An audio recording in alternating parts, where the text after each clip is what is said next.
A stranger called me. "Ma'am, check your account in exactly 1 hour." I thought it was a mistake and forgot about it. But an hour later, I checked. My balance was $29 million, and there was a message. When I read it, "Good day, dear listeners. It's Maria again. I'm glad you're here with me. Please subscribe to my channel and like this video. And also, let me know in the comments which city you're listening from. That way I can see how far my story has traveled. I used to think my life was simple, not in a sad way, just ordinary. The kind of ordinary that feels safe when you've survived enough storms to appreciate a calm sky. My name is Margaret Collins, Marge, to everyone who mattered. I was 52 years old, living in a 3-bedroom house in Oak Park, Illinois, a quiet suburb just west of Chicago where the maple trees turn amber every October and the neighbors still wave when they drive past. I worked as an office manager at a small orthopedic clinic on Lake Street, the kind of job that doesn't make anyone rich but keeps the lights on and gives you a reason to put on real shoes in the morning. I had my routines: coffee at 6:15, NPR during my commute, lunch at my desk because the break room smelled like someone's reheated fish, home by 6, a glass of wine, sometimes 2, and an episode of whatever documentary series I was working through that week. My husband Daniel had been gone for 3 years by then. Pancreatic cancer, swift and merciless, the way that particular disease tends to be. We had 24 years together, and I won't pretend they were all golden. We argued about money, about his long hours, about the business he and his partner Richard Harmon had built from nothing over 2 decades. But he was my person, and losing him had left a specific shape of emptiness in my chest that I had simply learned to carry.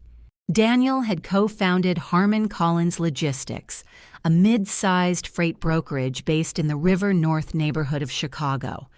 When he died, his share of the company passed to his estate, which was, in theory, mine. But the estate proceedings had been messy, tangled in legal language I didn't fully understand, and Richard had assured me repeatedly, with that warm baritone and steady handshake of his, that everything was being handled correctly. "Daniel trusted me with his life, Marge," he had said at the reception after the funeral, his hand on my shoulder, his wife Sandra standing beside him with her sympathetic eyes and her expensive black dress. "I promise you, I will make sure you're taken care of." I had believed him. Why wouldn't I? Richard and Sandra Harmon had been part of our lives for 20 years. Sandra and I had done Pilates together on Tuesday mornings for 6 years. She had held my hand in the hospital waiting room the night before Daniel died. These were people I trusted the way you trust family, not because you verified them, but because time has made skepticism feel like an insult. So I settled into my smaller life. The estate had yielded a life insurance payout, enough to pay off the mortgage and keep me comfortable without luxury. I did not look too closely at the business financials. I did not ask hard questions. I told myself I was respecting the process, trusting the people Daniel had trusted. Looking back, I was doing what grief does to people. It narrows your field of vision to what you can survive today. It was a Tuesday in late September when everything began to shift. I was at my desk at the clinic working through a stack of insurance pre-authorizations when my cell phone buzzed. An unknown number, Illinois area code, but not one I recognized. I answered out of habit. "Is this Margaret Collins?" The voice was a man's, careful, measured, slightly formal, not a telemarketer. Telemarketers have a particular cadence, a scripted warmth. This was different. "Yes," I said. "Who is this?" "I can't tell you my name right now. I'm sorry for that. But I need you to listen to me carefully, because I'm only going to say this once." A pause. "In approximately 1 hour, You need to check your primary checking account, not your savings, your checking account. I felt a flicker of irritation. Is this some kind of scam? Because I don't... Mrs. Collins. His voice didn't rise, but it cut through mine cleanly. What you're about to see will frighten you. It should. But it is not a mistake, and it is not a scam. Everything in that account belongs to you. It always has. The message that comes with the transfer will explain the rest. The line went dead. I sat for a moment with the phone in my hand, the pre-authorizations forgotten.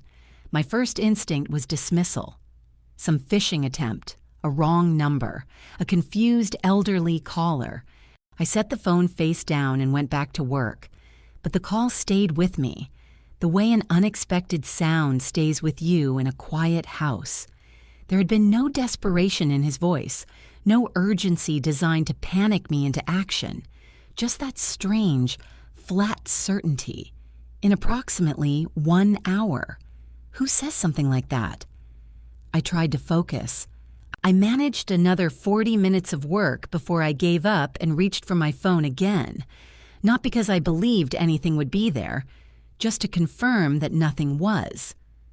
I opened my bank's app. I navigated to the checking account where my direct deposit landed every 2 weeks, the account I used for groceries and gas and the occasional dinner out. The balance displayed on the screen was not my balance. It couldn't be.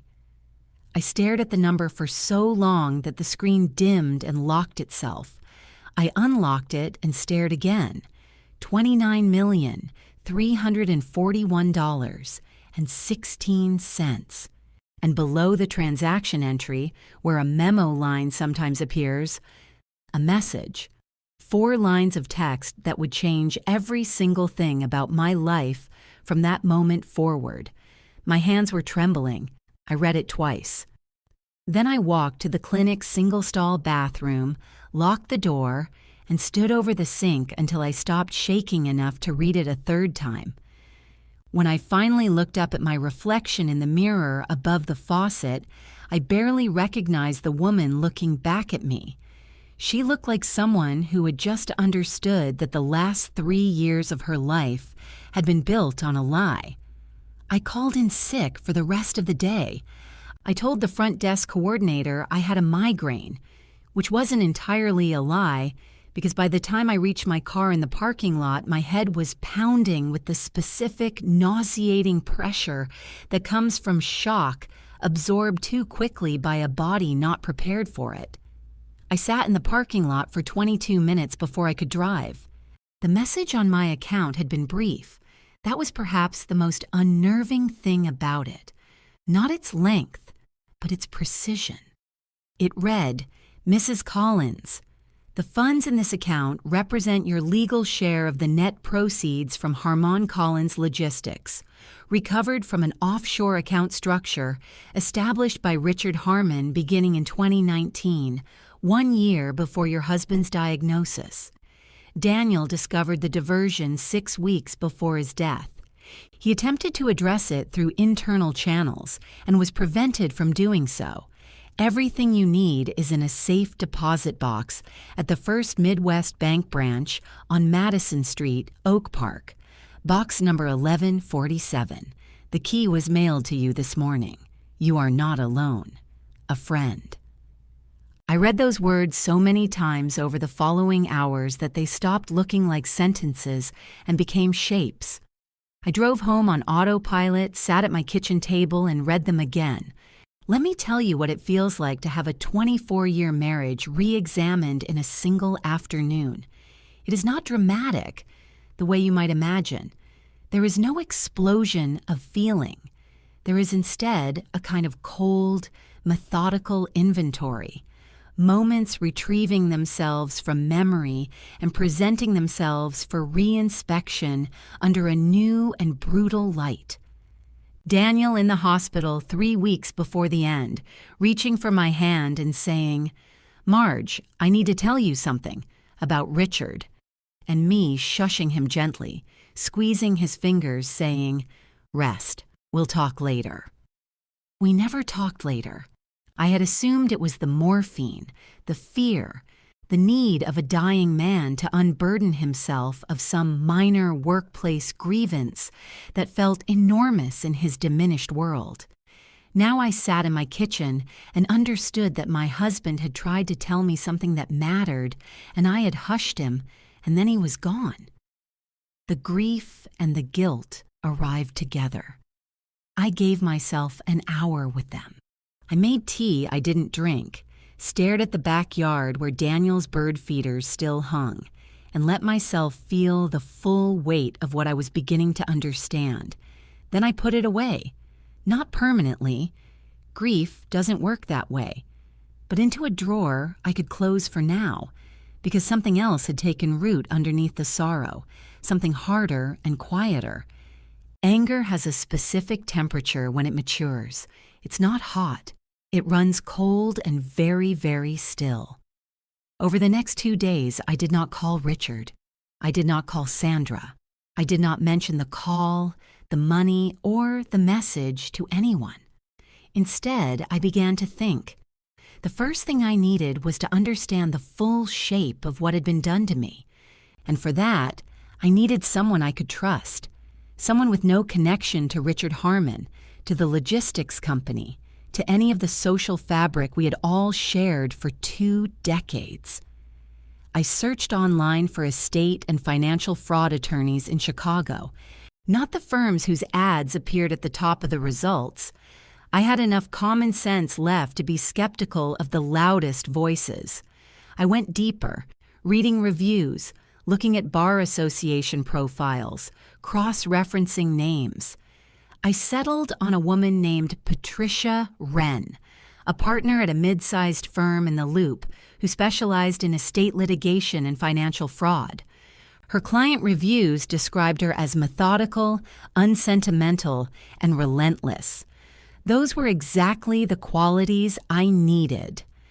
I emailed her office that evening from a new Gmail account I created on my phone. Not my usual address, which Daniel and I had shared for years, and which Richard might theoretically have access to through old business correspondence. I gave my name and a brief, factual summary. I asked for the earliest available appointment. I said it was urgent. Then there was the safe deposit box. The key arrived the following morning in a plain white envelope. No return address, Chicago postmark. It was exactly as the message had described. I held it in my palm for a long moment, then went to work as usual, performed my day as though nothing had changed, and on my lunch break drove to the First Midwest Bank branch on Madison Street. The box was full. Documents, printed financial records, wire transfer logs, account statements bearing Richard Harmon's name alongside account numbers registered in the Cayman Islands and the Isle of Man, a USB drive, and a handwritten letter. 2 pages in a handwriting I recognized immediately, though it was shakier than it had once been. Daniel's handwriting. I did not read it in the bank. I carried it to my car, and then I could not drive for another while because I was crying in a way I hadn't cried in 3 years. Not the soft, manageable grief I had grown used to, but something uglier and more necessary. My husband had known. He had gathered evidence. He had tried to protect me and had run out of time. He had also, somehow, with help I didn't yet understand, arranged for someone to protect me after he was gone. By the time I wiped my face and started the engine, the plan had begun to form. It wasn't complete, not yet, but I could see its outline, the way you can see a building skeleton through the fog before the details resolve. I was going to retrieve everything that had been taken from me, and I was going to do it properly, legally, completely, and permanently. Richard Harmon had had 3 years to enjoy what he stole. I decided he would not have a 4th. Patricia Wren's office was on the 31st floor of a glass building on Wacker Drive, with a view of the Chicago River that on another day I might have found beautiful. I arrived 12 minutes early, signed in with the receptionist, and sat in a chair near the window watching the water until a paralegal came to bring me back. Patricia herself was younger than I expected, mid-40s, compact, with reading glasses pushed up into dark hair and the unhurried manner of someone who had learned that urgency and precision are not the same thing. She shook my hand, sat across from me, folded her hands on the conference table, and said, "Tell me everything. Don't edit it. Don't worry about what sounds important or what doesn't. Just talk." So I talked. I spread Daniel's documents on her table. The financial records, the wire transfer logs, the USB drive, his handwritten letter. I told her about the phone call, about the bank message, about the safe deposit box. I told her about the estate proceedings 3 years ago, the paperwork I had signed without fully understanding it, Richard's reassurances, Sandra's kindness.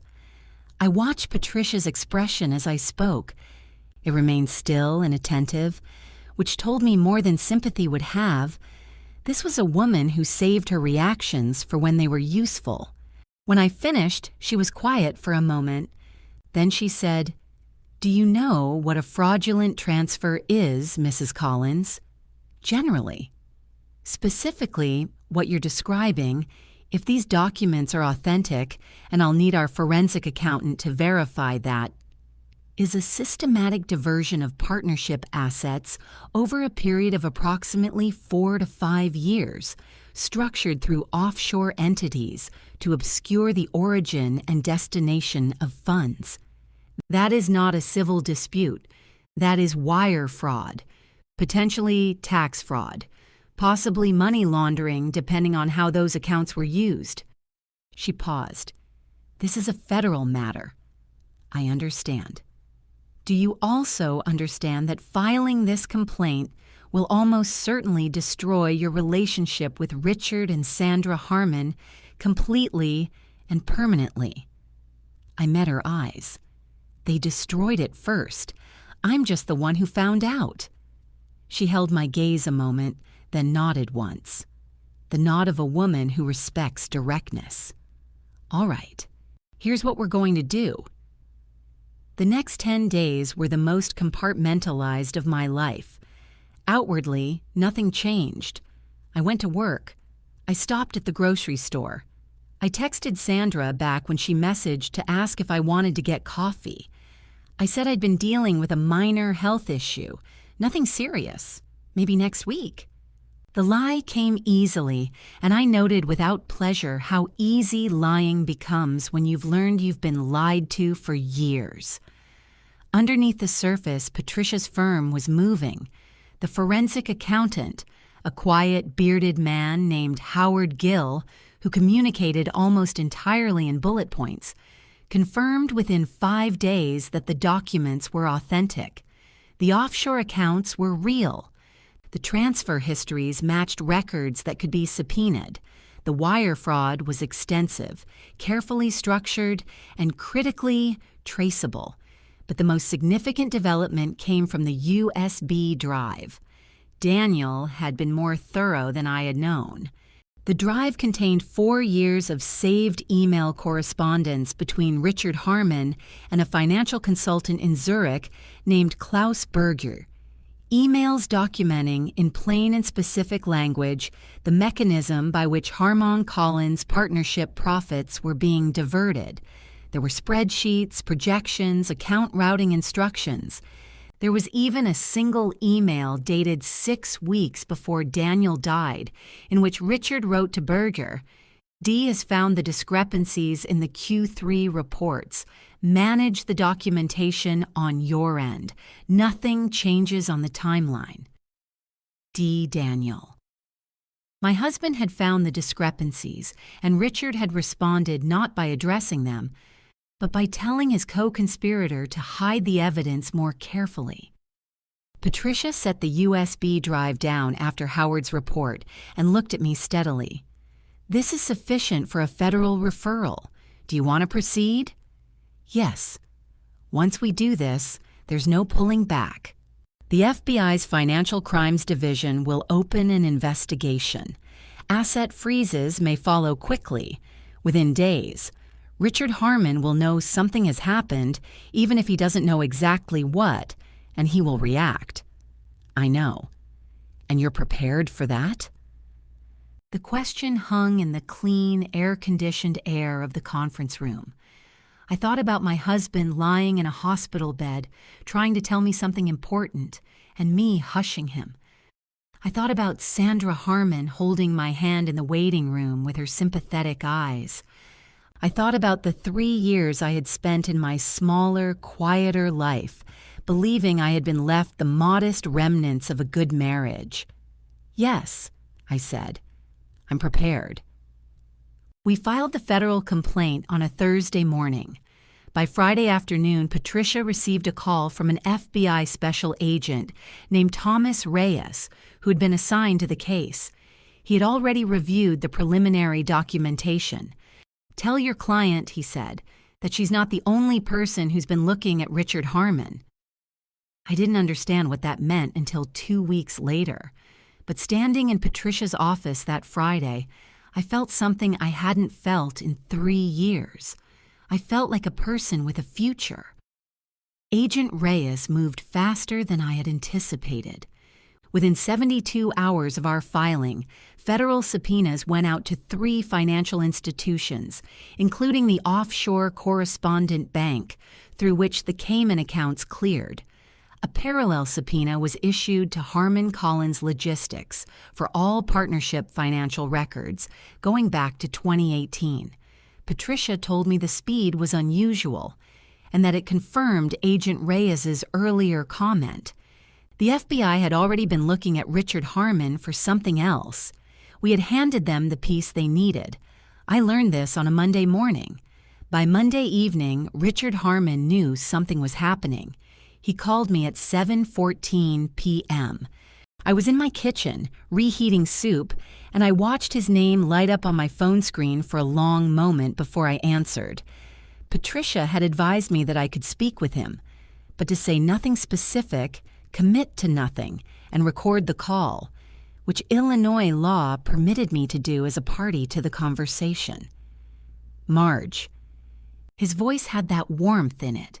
That particular Richard Harmon warmth I had always found reassuring and now found repellent in the specific way that a familiar smell can become nauseating once you understand its source.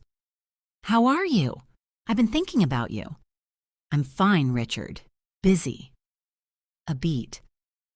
"I heard there's been some kind of inquiry at the company. Something from the IRS, our accountant thinks. You wouldn't happen to know anything about that, would you?" "Why would I?" I kept my voice light, disinterested. "I'm not involved in the business." Another pause, longer this time. When he spoke again, the warmth had thinned slightly, like fabric pulled too tight. "Of course not. I just thought, with Daniel's estate still technically having a position, if someone had asked you anything—" "No one has asked me anything, Richard." "Good, good." The warmth tried to reassemble itself. "Let's get together soon. Sandra's been asking about you." "Sure," I said. "Soon."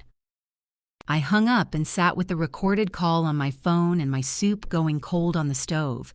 He had reached out within hours of the subpoena, which meant he was monitoring his legal exposure very closely, which meant he was frightened. Good. 4 days later, the escalation began in earnest. It started with a letter. Not a legal letter, a personal one, handwritten on heavy cream stationery, delivered to my home address by messenger. Richard's handwriting, formal and controlled.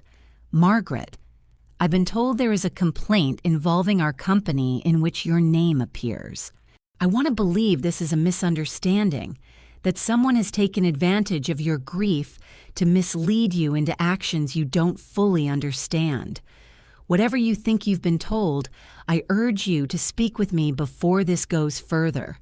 What's at stake is Daniel's legacy. I would hate to see his name dragged through a process neither of us would want. Daniel's legacy. I read that line 3 times. The precision of its cruelty was almost admirable. He was using my husband's memory as a weapon against the person trying to honor it. I photographed the letter, sent it to Patricia, and did not respond. 2 days after that, a man I didn't recognize knocked on my door at 8 in the evening. He wore a good coat and introduced himself as a colleague of Richard's, said he'd been asked to deliver a message, that Richard was prepared to make a private settlement, that the number would be substantial, that all he was asking for was for me to instruct my attorney to withdraw the complaint. I looked at this man on my porch in the October evening and said very clearly, "Please tell Mr. Harmon that I have nothing to say to him outside of legal proceedings, and that further contact of this nature will be reported to Agent Reyes." The man's expression shifted, just slightly, something recalibrating. He nodded and left. I closed the door and locked it in 2 places. The next morning, I called Patricia and told her about both incidents. She filed a formal notification with Agent Reyes documenting the contact attempts, which under the circumstances constituted witness tampering, a fact Patricia communicated to Richard's attorney in a letter that was, by her description, precise and not warm. The direct contact stopped after that, but the pressure didn't vanish. It changed shape. I noticed a car parked on my street for 3 days that I hadn't seen before. I noticed that my neighbor Dorothy mentioned a man had knocked on her door, asking questions about me, claiming to be from an insurance company. These were not coincidences. They were a man shaking the walls of a structure, looking for weakness. He found none. I won't pretend I wasn't frightened. Fear is not the absence of courage. It is the thing courage acts in spite of. I was frightened in the mornings, alone in my house before the day began its noise. I was frightened when I walked to my car in the dark clinic parking lot. But I breathed through it and I kept moving. After 3 weeks of this sustained low-grade siege, Patricia advised me to take a few days away from Chicago. Not running, she clarified. Resourcing. You need to be at full capacity for what comes next, and full capacity requires rest. I drove to Michigan, a small rental cabin near South Haven, 2 hours from the city on the shore of Lake Michigan. I arrived in the late afternoon of a Friday, and I walked down to the water and stood there while the wind came off the lake, cold and clean, and the horizon stretched flat and gray and infinite. I had not realized how much tension I was carrying in my shoulders until I stood there and some of it, just some of it, released. I stayed 4 days. I slept 8 hours a night. I read 2 novels I had no memory of afterward. I called my daughter Claire in Portland twice. I hadn't told her everything yet, only that there were some legal matters involving her father's estate that were being addressed. She was worried. I reassured her as much as I honestly could. I cooked actual meals in the small cabin kitchen and ate them at the table looking out at the water. By the time I drove back to Oak Park on Tuesday morning, I was not relaxed. The situation hadn't changed, but I was steady again. And steady, I had learned, was enough. The offer arrived through proper channels this time, or what Richard apparently considered proper channels, which was to say through his attorney rather than through intimidation by proxy. Patricia called me on a Wednesday afternoon with the terms. Richard Harmon was proposing a private settlement. He would return $8 million to my estate, acknowledge certain accounting irregularities in internal partnership documents, and in exchange, I would instruct Patricia to withdraw from the federal process entirely and sign a non-disclosure agreement preventing me from discussing the matter publicly or with journalists. $8 million and silence. I sat in my car in the clinic parking lot. I had stepped out to take Patricia's call privately and looked at the bare November trees along Lake Street and thought about the number. $8 million was more money than I had ever imagined having. It was more than enough to retire on, to travel on, to give Claire a down payment, and still live comfortably until I was 100 years old. It was also approximately $21 million less than what had been stolen. "What do you think?" I asked Patricia. "I think," she said carefully, "that the fact that he's now offering $8 million through legal counsel tells us something very specific about how frightened he has become. This is not generosity. This is a man who has looked at what Agent Reyes has assembled and realized that the gap between $8 million now and everything he owns in 18 months is narrowing rapidly. And if I take it, you would be financially comfortable for life. You would also be agreeing legally to protect a man who defrauded your husband and spent 3 years deceiving you." A brief pause. "That is entirely your decision to make." I watched a pigeon land on the bench at the bus stop across the street and immediately leave again. Indecisive bird. "No," I said. "You're certain." "I'm certain." I was certain in the way that a decision that has already been made in your bones doesn't need your brain to confirm it. I had not spent 2 months gathering evidence, working with federal investigators, sitting in that cabin on Lake Michigan steadying myself in order to sign a document that protected Richard Harmon and put a dollar amount on what he had done to Daniel, to us. "Tell his attorney," I said, "that Mrs. Collins declines and has nothing further to add."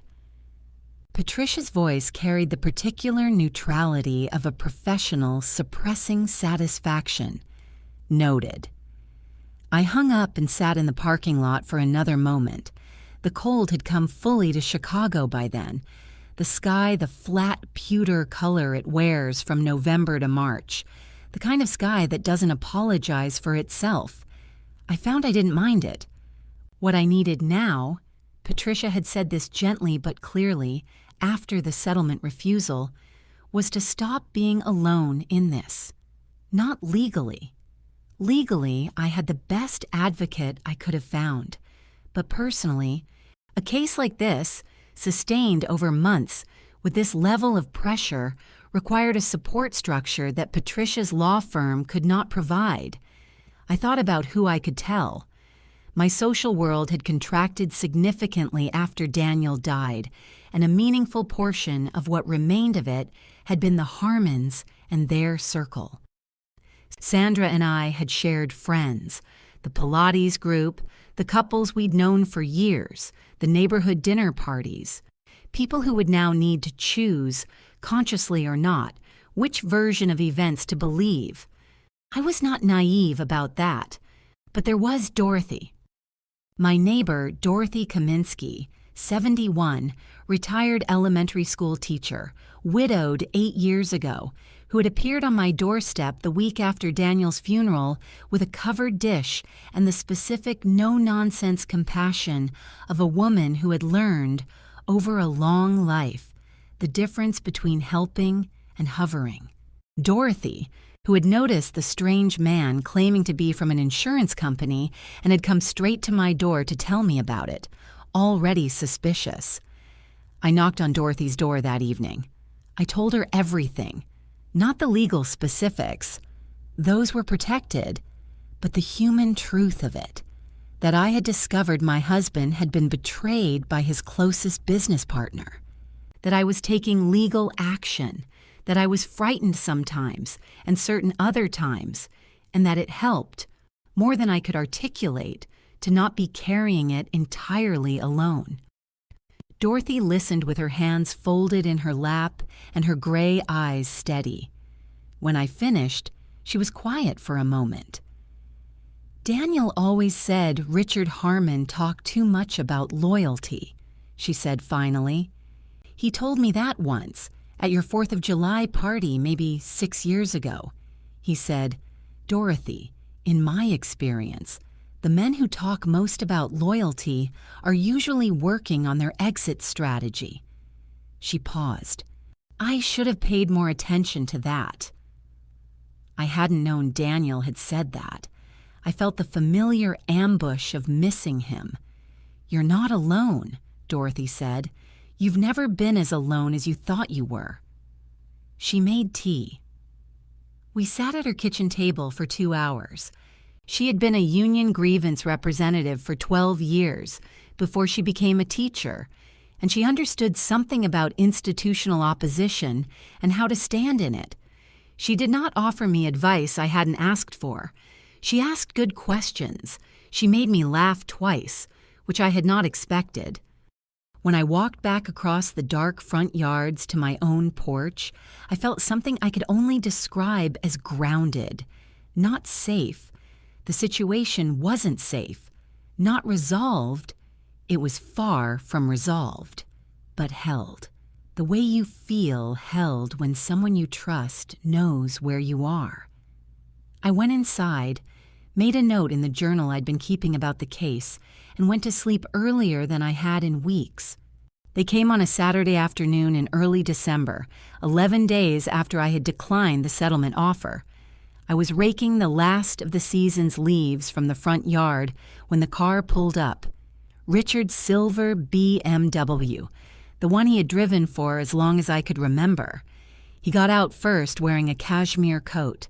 Sandra followed from the passenger side, holding a small paper bag, the kind that comes from the good bakery on Marion Street where we used to go together on Saturday mornings, years ago when Saturday morning still meant something different. I stopped raking and watched them walk toward me across the dry grass. "Marge." Richard's voice was the warmest it had ever been, which told me everything. A man at ease doesn't need to perform ease. "I know this is unexpected. I hope we're not intruding." "You are," I said, "but since you're here." Sandra held up the bag. "We brought Rugelach from Klein's." She smiled, that familiar soft smile I had once found comforting. "Can we come in?" What ran through my mind in that moment was not anger. It was a kind of cold, evaluative clarity, the same clarity that had been building in me since September, since the bank account, since Daniel's letter. I knew what this visit was. I also knew that refusing to hear them out would give Richard something to claim later, that I had been unreachable, irrational, unwilling to resolve things like a reasonable adult, so I let them in. We sat in my living room, the room where Daniel's bookshelves still held his books and where the winter light came through the front windows at a low gray angle. Sandra set the Rugelach on the coffee table. Nobody ate any. Richard began with history. He spoke about Daniel, about their friendship, their partnership, the years they had spent building something together. His voice had a quality of genuine emotion in it that almost convinced me, the way a skilled actor can almost convince you even when you know the scene is written. He talked about how much the current situation was hurting him, about how he could not believe it had come to this, about how he felt sure Daniel would not have wanted his death to become the basis for a legal confrontation between people who had loved him. "I've made mistakes," he said, after 5 minutes of this. "I know that. The offshore accounts were a tax strategy that crossed a line. I understand now that it did, and I want to make it right. I've offered to make it right. But Marge..." He leaned forward slightly, his elbows on his knees, his face arranged into something that looked very much like sincerity. "What you're doing now, with the federal complaint, this isn't making it right. This is burning everything down. Daniel's company, everything he built, everything we built together. You will end up with nothing from this. Legally, financially, the lawyers will take years and everything you have. And for what? I looked at him. The settlement I offered, he continued, is real money, life-changing money. Money that means you don't have to work another day, that Claire, and here he used my daughter's name with a careful tenderness, has a future secured. All I'm asking is for you to think about what Daniel would actually have wanted, not revenge. He wasn't that kind of man. Sandra reached across and put her hand over mine. Her hand was warm. We love you, Marge. We've always loved you. That hasn't changed. Please, don't let lawyers and federal agents turn this into something ugly that can't be undone. Her hand on mine. I looked at her hand, and then I looked up at her face, and I thought about the email on Daniel's USB drive, the one dated 6 weeks before he died, in which Richard wrote to Klaus Berger, "D has found the discrepancies. Manage the documentation on your end." Daniel had been alive when that email was written, dying, but alive, frightened, I now understood, and trying to protect me. And Sandra had been coming to Pilates with me every Tuesday during those weeks, holding my hand in the hospital waiting room, asking me over for dinner. She had known. The timeline made it impossible that she hadn't known. "Take your hand off mine," I said pleasantly. Sandra withdrew it. I stood up. They looked at each other. A quick look, the kind that couples exchange when something has gone differently than planned. "I want to make sure I understand what's happening here," I said. "You've come to my home on a Saturday with pastries from my favorite bakery to ask me to walk away from a federal fraud investigation in exchange for a fraction of what was stolen from my husband's estate. You've used Daniel's name and my daughter's name and the word love. You've suggested that Daniel, who gathered 4 years of evidence against you before he died, would not have wanted this pursued." Richard started to speak. "I'm not finished." My voice was steady and quiet in the winter-lit room. I had not planned what I was saying. It was simply true, arriving in order. "I know what you did. I know when you started doing it. I know about Klaus Berger. I know about the Cayman accounts and the Isle of Man accounts and the Q3 report where Daniel found the discrepancies. And I know what you wrote to Berger after he found them." I paused. "The federal investigators know all of this too. So does my attorney. And it is entirely out of my hands now, which means that you driving here today and bringing Rugelach has accomplished nothing except to add a record to my journal of your continued attempts to influence a witness in a federal investigation." The room was very quiet. Richard's face had done something complicated during my speech. The warmth had drained from it, and what remained underneath was something less practiced, something that looked more like the real man. He was calculating. I could see it. Gauging what I knew, how I knew it, what it meant for him. Sandra had gone very still. "I think you should both leave," I said. "Have a good afternoon." They left. Richard did not say goodbye. Sandra glanced back at me once from the doorway, and the look on her face was not sympathy anymore. It was something tighter and less generous. I locked the door after them. Then I stood in my hallway for a moment and allowed myself to feel afraid, because I was. The visit had been a performance, but the stakes behind it were real, and the 2 people who had just left my house had considerable resources and considerable motivation to protect themselves. The fear was rational, but it was also clean, the way rational fears are. This was not the diffuse, gaslit anxiety of not knowing. This was the clear-eyed fear of a woman who knew exactly what she was dealing with and had chosen to deal with it anyway. I picked up my phone and called Patricia. Then I called Dorothy. Then I put the Rugalac in the trash without touching it because I would not eat anything they had brought into my home. The deposition was scheduled for January 14th. Patricia had prepared me over 5 sessions in her conference room on Wacker Drive, running through every question Richard's defense attorney might ask, every angle they might use to characterize me as confused, grieving, manipulated, or financially motivated. We prepared for the personal attacks, and there would be personal attacks, Patricia said without apology, because that was what Richard Harmon's attorney, a man named Gerald Cross, was known for. Cross had a reputation for what Patricia called aggressive humanization of his client at the expense of the opposing witness, a polished way of saying he made his clients look like decent people by making their accusers look like unstable ones. I listened to all of it. I took notes. I slept well in the nights before the deposition, which surprised me. The deposition took place in a conference room at the federal building on Dearborn Street.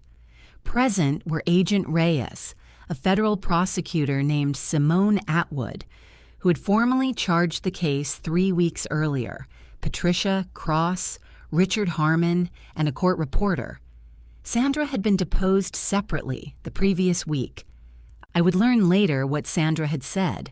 For now, I had my own accounting to give. I walked in wearing a navy blazer and my good wool pants and the small pearl earrings Daniel had given me for our 20th anniversary.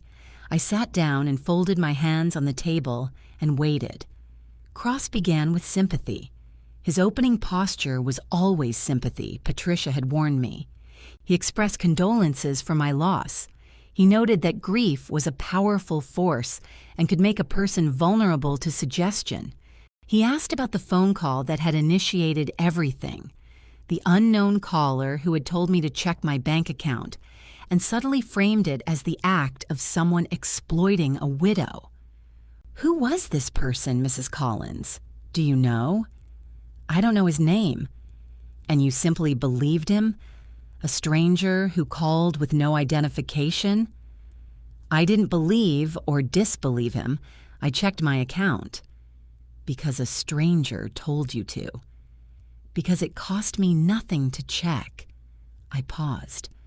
What I found in the account wasn't planted by a stranger. What I found in the safe deposit box was gathered by my husband. The evidence that the FBI and the U.S. Attorney's Office have reviewed didn't come from a stranger. It came from Daniel Collins, who spent the last year of his life trying to document what was being done to him.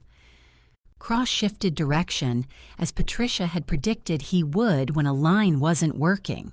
He moved to the nature of my marriage, asking, with careful delicacy, whether Daniel had shared all of his business affairs with me, whether there were aspects of the partnership I had been unaware of, whether it was possible that what I had interpreted as fraud had been, in fact, a business arrangement my husband had been party to. I looked at him steadily. My husband left me a handwritten letter explaining what Richard Harmon had done. He also left me 4 years of documented evidence. If he had been party to the arrangement, he would not have spent the last year of his life gathering evidence against it. With respect, Mrs. Collins, can you be certain that letter is authentic? Yes. The FBI's forensic document examiner has verified Daniel's handwriting, the paper provenance, and the timeline of composition. I watched Cross's face. I believe you've received that report. He had. We all knew he had. Richard Harmon, seated to Cross's left, had been very still throughout. He was good at stillness. It was one of the things that had always made him seem trustworthy, that quality of self-containment.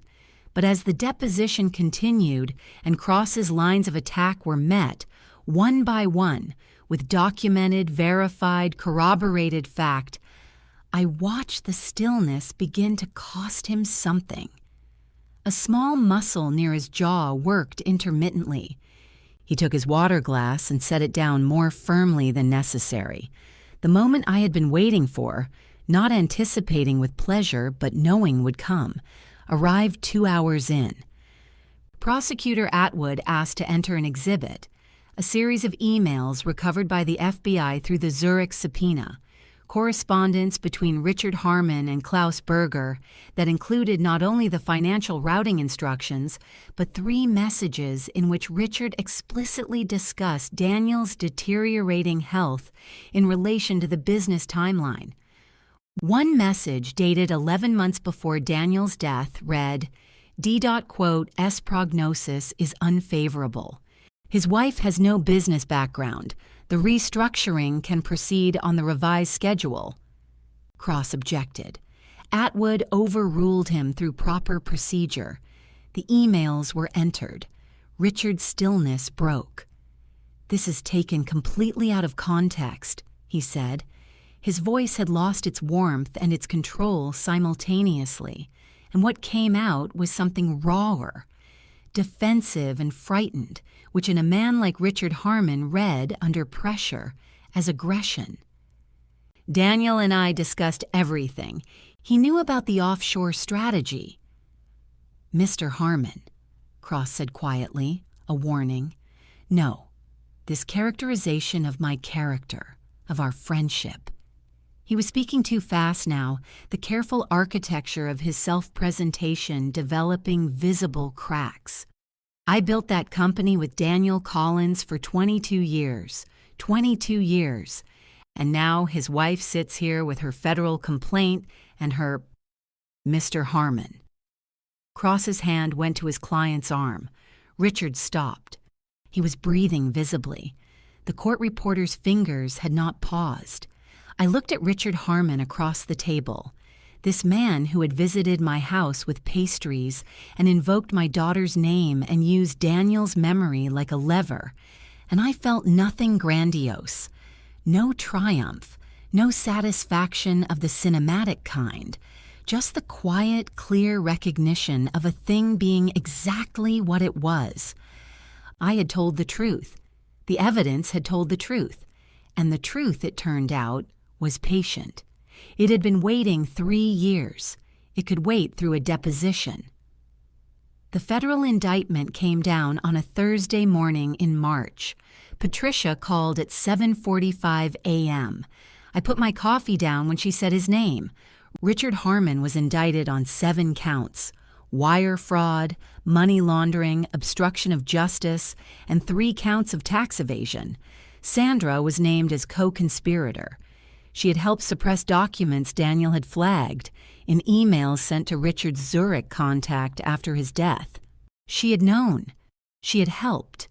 She had held my hand in the hospital waiting room. Klaus Berger in Zurich had already entered a cooperation agreement with the DOJ. He had been approached by Swiss financial regulators independently.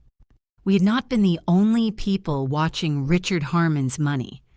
The whistleblower was David Park, a former Harmon Collins accountant who had known Daniel from the company's early years. He had tried to raise concerns internally and been quietly pushed out. He had spent 18 months deciding what to do. When he finally decided, he called Daniel's wife. I cried when I heard that. The forensic team identified $31.2 million in total diversions over 5 years. After legal costs and international account recovery, my estate received $29 million. The precise figure David Park had calculated before initiating the first transfer. He had been very careful about the number.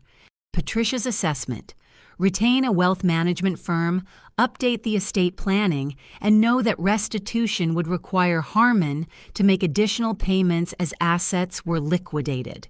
Wire fraud carries up to 20 years per count. 7 counts.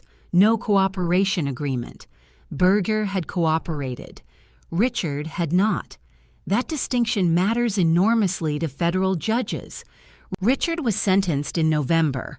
14 years in federal prison.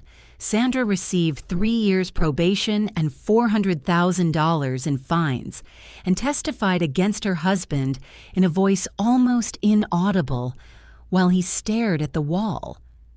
Harman Collins Logistics was liquidated. I felt genuine regret for the employees. They hadn't chosen their employer's crimes. I sat in the courtroom because Daniel could not. I watched Richard Harman, smaller than I remembered, reduced to his actual scale, stand and hear the sentence read. He didn't look at me. I looked at him until they led him out. Not with hatred, just the clear-eyed attention of a woman who had spent 14 months insisting the truth be seen and was watching it finally be acknowledged. I drove home through the gray Chicago afternoon, stopped at the grocery store, and stood in the bread aisle with my basket feeling, for the first time in years, completely present in my own life. Not triumphant, just here. Margaret Collins, 53, in a grocery store in Oak Park, with 14 months of her own courage underneath her and a whole unwritten future ahead. That was enough. Spring came early to Oak Park that year, and I marked it by taking a real month off work. I repainted the front porch dusty blue, renovated the kitchen, and made the house feel like a home again, rather than a place where someone used to live. I told Claire everything. The phone call, Daniel's letter, Sandra's hand over mine. David Park. 4 hours. She cried first, then we both laughed, and I couldn't pinpoint the exact moment of the turn. She and Jake flew in for a week. The 4 of us, them, Dorothy, and I, went to the Italian place Daniel and I had loved. I had not been back since he died. The food was exactly as good as I remembered. I established a foundation in Daniel's name, funding financial literacy programs for small business owners. The kind of thing he'd have found slightly embarrassing and deeply meaningful. By summer, it was running. Richard Harman began his 14-year sentence in Wisconsin, his house and assets liquidated. Sandra moved to a Skokie apartment and found work as a bookkeeper for a dry cleaning chain. David Park joined the foundation's advisory board. I drove into the city that September morning with the lake enormous and blue between the buildings, and thought, my husband tried to protect this future for me. I fought to reach it myself. That was the right combination. Here's what I learned. Silence that protects the person who wronged you is not peace, it's debt. Grief can be used as a weapon by those who know your soft places, and a single phone call and 1 hour of courage to check a number on a screen can be the hinge on which an entire life turns. Your husband, even dying, even frightened, even running out of time, can still try to take care of you. If you had received that call, what would you have done? I'd like to believe you'd have held the line. Thank you for listening. Leave a comment. Share this if someone you love needs to hear it. The truth is patient. It just needs someone willing to carry it.